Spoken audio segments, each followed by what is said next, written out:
Hoxhë i nderuar, sa ndikon muaji i shenjtë i Ramazanit me afrimin ndaj Zotit? Shiko, thot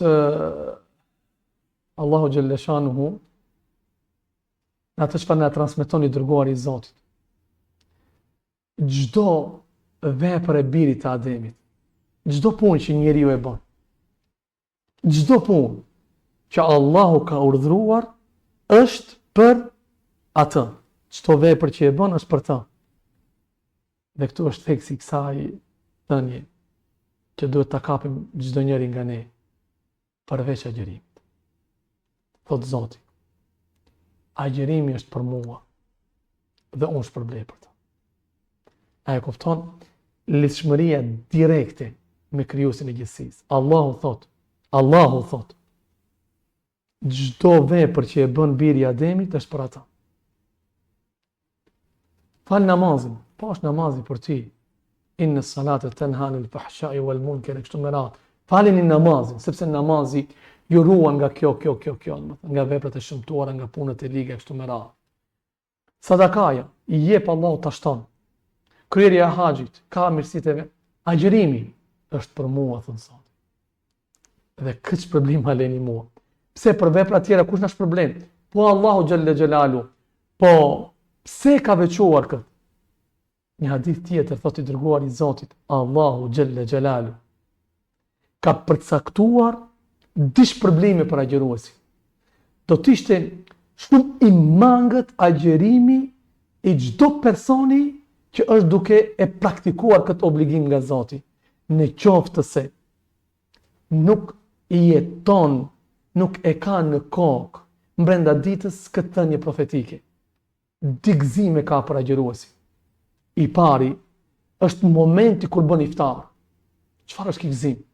Po këtë gëzim s'ka hoç dietar që mund ta përshkruaj, se nuk është diçka që përshkruhet, është diçka që ndjehet, është diçka që përjetohet. Nuk i ka bërë askush padrejtësi më të madhe vetes së tij, se sa personi që i ka bërë padrejtësi vetes së tij duke e larguar veten e tij nga kjo ndjesi e pritjes së iftarit. Të gjitha ushqimet në tavolinë,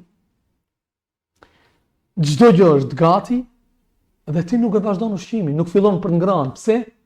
Pret me dhënë leje Zotit. A ka ndjesi më të bukur? Dhe ti gjatë të ditës ke përjetuar etje, ke përjetuar uri, dhe tani je i etur, je i uritur, në rregull, ushqimin e ke gati, jo. Do të pres Zoti, dhe unë këtë e bëj për Zotin, dhe unë e di se këtë veç Zoti mund të ma shpërblej, dhe Allahu të sheh. Prandaj tha, ka dy gëzime.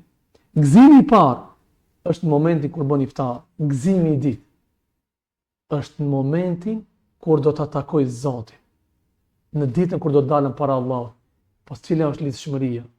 O për Zotin e madh. Nuk do të arri ta takoj dhe ta përjetoj kënaqësinë e takimit të Zotit.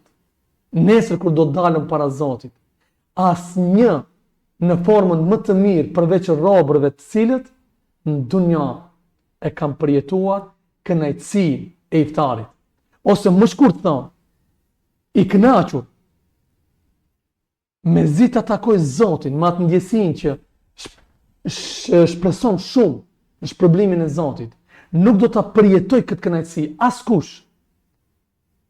Përveç atyre që para së gjithash e kam përjetuar një kënaqësi tjetër. Ajo ka qenë kënaqësia e pritjes së iftarit.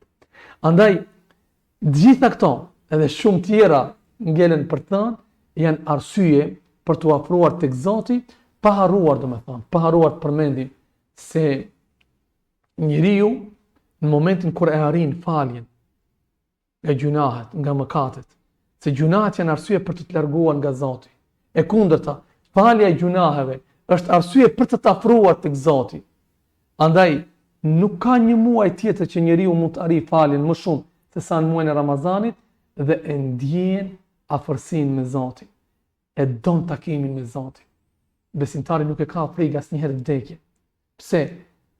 Më e dashur se sa dunjaja dhe çfarë ka ndërtuar të, më e dashur se familja që e lën, dhe njerëzit e dashur në dunja, ai e don Zotin.